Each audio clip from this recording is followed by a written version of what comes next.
Bom, vamos lá. Salmo de número 13. Para o mestre de música, salmo davídico. Até quando, Senhor? Para sempre te esquecerás de mim? Até quando esconderás de mim o teu rosto? Até quando terei inquietações e tristeza no coração, dia após dia? Até quando o meu inimigo triunfará sobre mim? Olha para mim e responde: Senhor, meu Deus, ilumina os meus olhos, ou do contrário, dormirei o sono da morte. Os meus inimigos dirão: eu o venci, e os meus adversários festejarão o meu fracasso. Eu, porém, confio em teu amor. O meu coração exulta em tua salvação. Quero cantar ao Senhor pelo bem que me tem feito. Esse é o Salmo 13. Salmo curto, apenas 6 versículos, mas um salmo muito real, muito realista. Porque, vamos falar a verdade, gente, quem nunca? Quem nunca? Quem nunca passou por situações de esgotamento e situações de você virar para Deus e falar assim: Deus, até quando? Até quando? Veja, ele começa os até quandos com 2 até quandos relacionados a Deus. Ele diz: até quando, Senhor? Basicamente, até quando esquecerás de mim? Vai ser para sempre? Até quando o Senhor se esquecerá de mim? Será para sempre? Até quando esconderás de mim o teu rosto? Quem nunca se sentiu assim? Quem nunca se sentiu como se Deus tivesse esquecido de nós? Quem nunca se sentiu como se Deus não estivesse cuidando de nós ativamente? Aqueles momentos em que as coisas, não é que elas fogem ao nosso controle, elas nunca estiveram ao nosso controle, mas a gente percebe aqueles momentos da vida em que nós percebemos que as coisas não estão debaixo do nosso controle.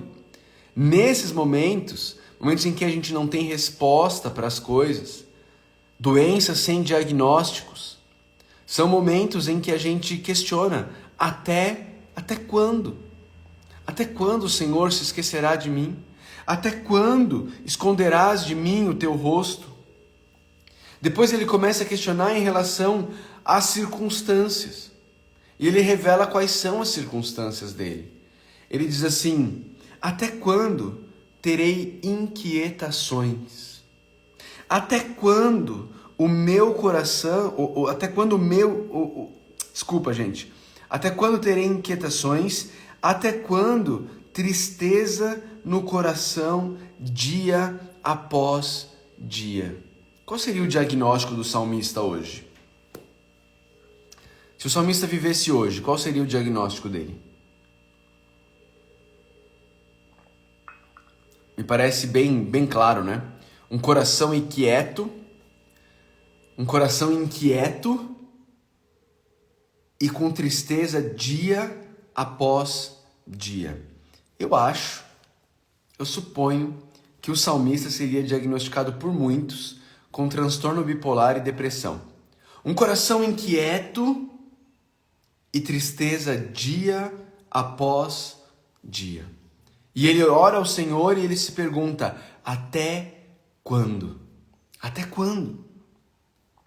Até quando o meu inimigo, e aí ele vai para a última parte do até quando o meu inimigo triunfará sobre mim? A gente não sabe aqui quem é o inimigo, qual é esse inimigo, a gente não sabe. A gente não sabe se esse inimigo é um adversário político, é um adversário, alguém tentando puxar o tapete de Davi. A gente não sabe se o inimigo é um familiar, a gente não sabe se o inimigo às vezes é a tristeza dele mesmo, essa inquietação, essa tristeza que é o próprio inimigo de Davi, a gente não sabe. Fato é que ele clama ao Senhor e ele questiona ao Senhor, perguntando: até quando, Senhor? E aí ele tem alguns pedidos a fazer para Deus. Primeiro ele questiona a Deus, primeiro ele fala até quando, mas depois ele faz alguns pedidos interessantes a Deus. Olha os pedidos que ele faz a Deus. Olha para mim e responde, Senhor. Olha para mim e responde, Senhor. E aí ele conclui essa frase com uma partícula muito importante. Meu Deus. Olha para mim e responde, Senhor, meu Deus. Davi reconhece, quando ele diz Senhor, Senhor é o nome pactual de Deus, é o nome da aliança, é o nome de Deus que ele se apresentou a Moisés, esse nome do soberano, o Senhor. Mas esse soberano Senhor, ele também é meu Deus. Davi tem um relacionamento com ele, um relacionamento pessoal, um relacionamento íntimo com meu Deus. E Davi lembra a Deus sobre isso, entre aspas, tá bom? Lembra entre aspas. Ele diz: olhe para mim, Senhor, me responde, meu Deus. E aí ele tem mais um pedido muito importante. Um pedido muito importante. Ele diz assim: ilumina os meus olhos. Ilumina os meus olhos. Davi está passando por uma situação, tristeza tem dominado a vida de Davi, ele está com o coração inquieto, tristeza todos os dias, mas ele reconhece que ele precisa de auxílio para enxergar as coisas como elas de fato são. E em que ele busca esse auxílio? Onde ele busca esse auxílio? Ele busca esse auxílio naquele que é a luz perfeita. Ele busca esse auxílio naquele onde não existe sombra. Ele busca esse auxílio no Criador. Ele busca esse auxílio no Senhor, meu Deus. E ele diz: Deus, se o Senhor não iluminar os meus olhos, eu serei incapaz de enxergar as situações e as circunstâncias da vida como elas de fato são. Senhor, ilumina os meus olhos, ou do contrário, dormirei o sono da morte. Deus, faz-me ver as coisas como elas de fato são.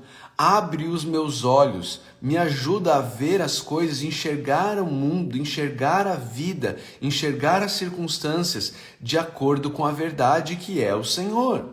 Deus, me ajuda, Deus, me ajuda.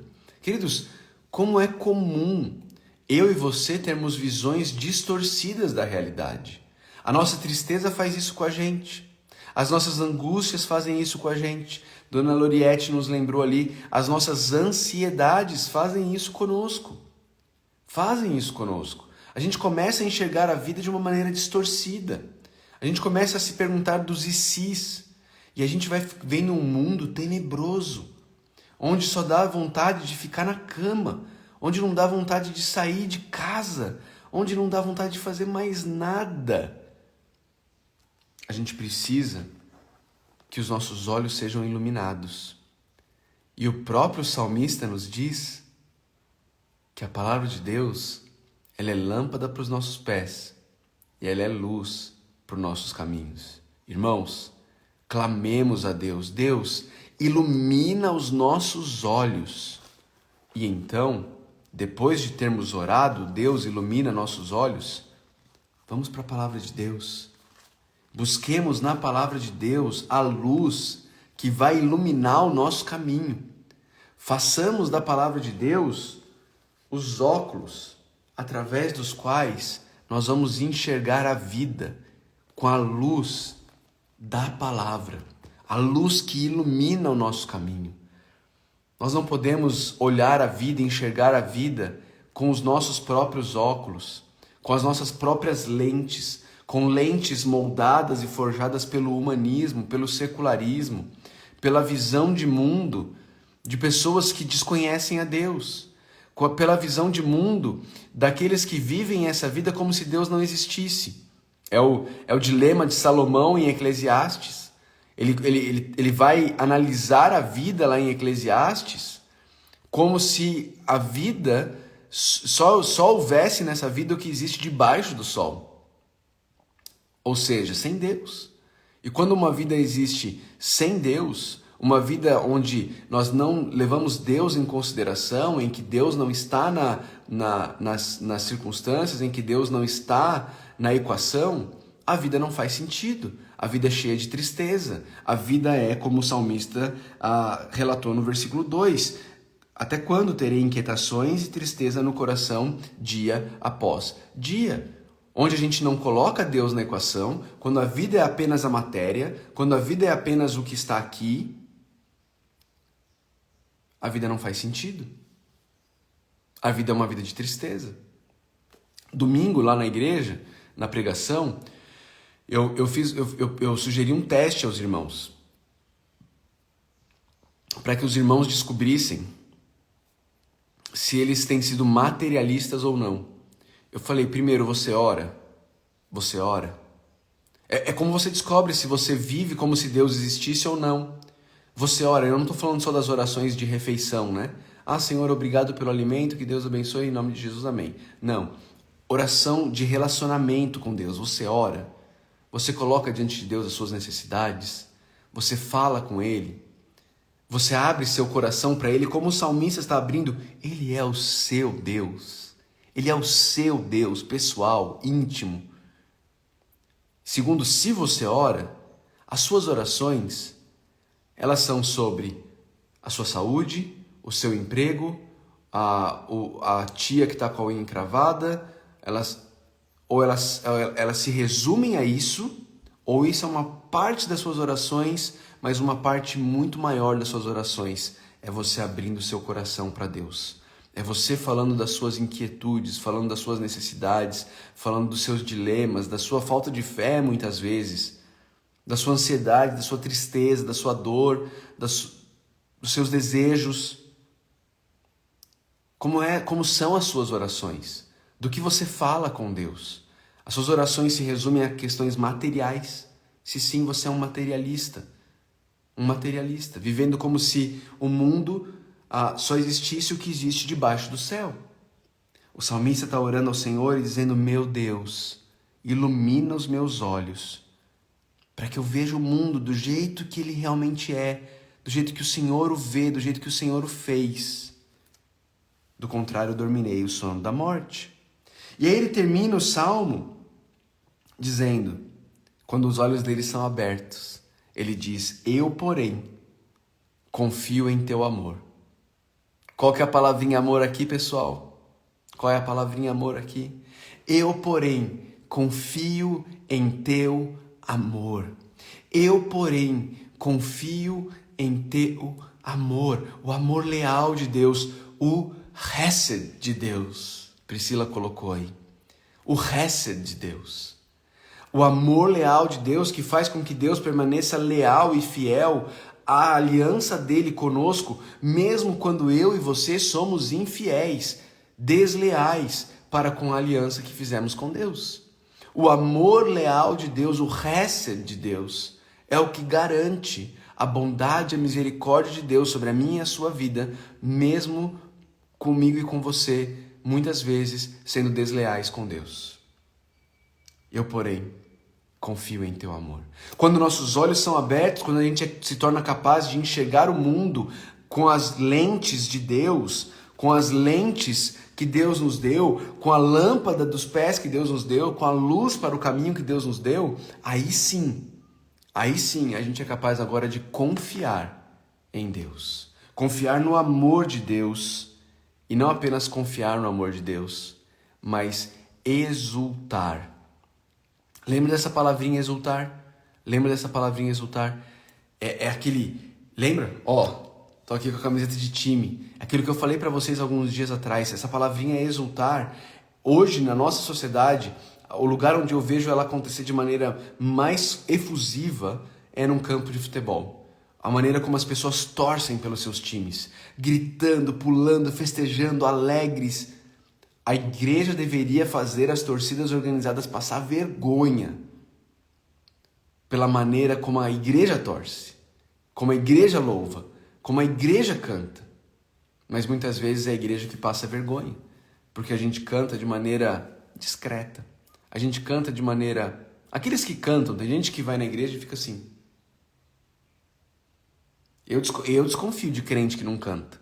Eu desconfio. Porque o salmista diz que quando a gente confia no Senhor, quando a gente confia no amor de Deus, o coração dele exulta em tua salvação. O coração dele se alegra, o coração dele exulta e ele transborda essa alegria como no versículo 6. Como é que transborda essa alegria? Quando eu tenho, olha o caminho, olha. Eu tô na tristeza, eu tô ali naquelas dificuldades, meu coração está inquieto, aí eu clamo ao Senhor, eu oro ao Senhor, eu busco o Senhor, eu falo, Senhor, o Senhor é meu Deus, até quando eu vou viver isso? Senhor, ilumina os meus olhos, eu vou para a palavra de Deus, eu busco iluminação para os meus olhos na palavra de Deus, eu conheço melhor quem Deus é, eu vejo melhor quem o meu Deus é, eu entendo melhor quem é o meu Deus, e aí eu confio nesse Deus. Eu confio no amor leal desse Deus. E ao confiar no amor leal desse Deus, o meu coração exulta na salvação que Ele proveu para mim em Cristo Jesus. Ele entregou o seu único Filho por mim. Como não me dará juntamente com Ele e de graça todas as coisas que eu precisar? Romanos 8,32. E aí, ao exultar nisso, meu coração se enche de alegria na salvação.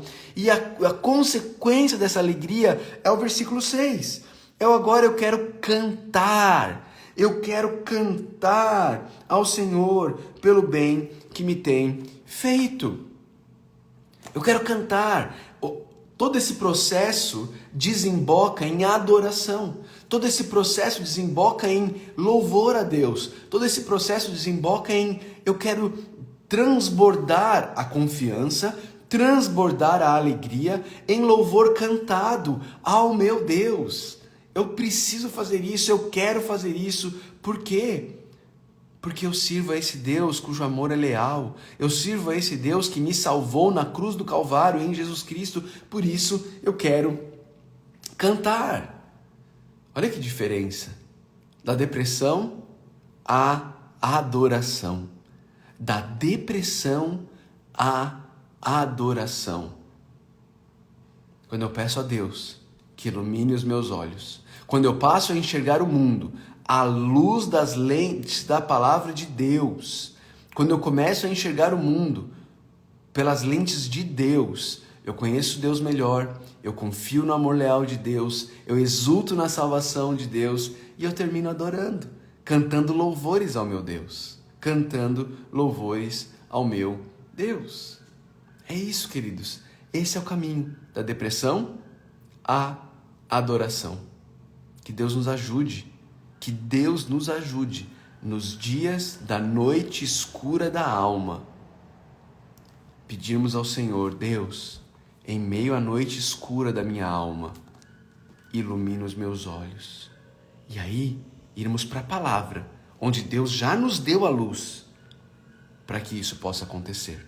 Nossos olhos sejam iluminados, a nossa confiança no amor leal de Deus cresça, a nossa alegria e exultação na salvação transborde, e isso redunde em adoração cantada ao nosso Deus. Que Deus nos ajude, irmãos, que Deus nos ajude. Quero orar, e hoje eu não aceito a gente não cantar. Depois disso que a gente está vendo aqui no Salmo, que a consequência de tudo isso é querer cantar, quero cantar ao Senhor pelo bem que me tem feito, a gente tem que cantar. Então eu vou orar essa oração, uma oração aqui do Vale da Visão, um livro de coletânea de orações puritanas, tá bom? O Vale da Visão, vou orar a oração que está na página 174, e aí eu quero que alguém entre aqui para a gente louvar a Deus e cantar. Ontem a Aninha nos salvou, aquela voz maravilhosa, aquele sorriso e aquele coração de criança, não é? Vamos lá, vamos ver quem vai cantar pra gente hoje. A oração se chama Alegria, está na página 174 do livro Vale da Visão. Alegria. Ó Cristo, todos os teus caminhos de misericórdia tendem e conduzem ao meu deleite. Choraste, padeceste e sofreste para que eu pudesse me regozijar. Para minha alegria enviaste o Consolador, multiplicaste as tuas promessas, mostraste-me a minha felicidade futura, deste-me uma viva fonte. Estás preparando alegria para mim e a mim para a alegria. Por alegria eu oro, espero e anseio. Dá-me mais do que posso obter, desejar ou cogitar. Distribui meus períodos e graus de alegria no trabalho, negócios, deveres. Se choro à noite, dá-me alegria pela manhã. Faz-me descansar tendo em mente o teu amor, perdão pelo pecado, meu acesso ao céu, meu estado futuro sem mácula. Sou um indigno recebedor da tua graça. Muitas vezes desprezo o teu sangue e desconsidero o teu amor, mas posso, em arrependimento, retirar a água dos poços do teu feliz perdão. Permite que meu coração salte em direção ao dia de descanso eterno, no qual a obra da redenção, santificação, preservação e glorificação é finalizada e aperfeiçoada para sempre, no qual te regozijarás em mim com alegria. Não há alegria como a do céu, pois naquele estado não existem tristes divisões, ímpias querelas, contendas, maus desígnios, cansaço, fome, frio, tristeza, pecado, sofrimento, perseguições, fadiga dos deveres. Ó lugar saudável onde ninguém adoece, ó terra feliz na qual todos são reis, ó santa assembleia em que todos são sacerdotes, quão livre é esse estado no qual ninguém é servo, exceto de ti. Leva-me rapidamente à terra de alegria, em nome de Jesus. Amém. Que oração linda, queridos. Que visão gloriosa é essa da nossa vida com o Senhor.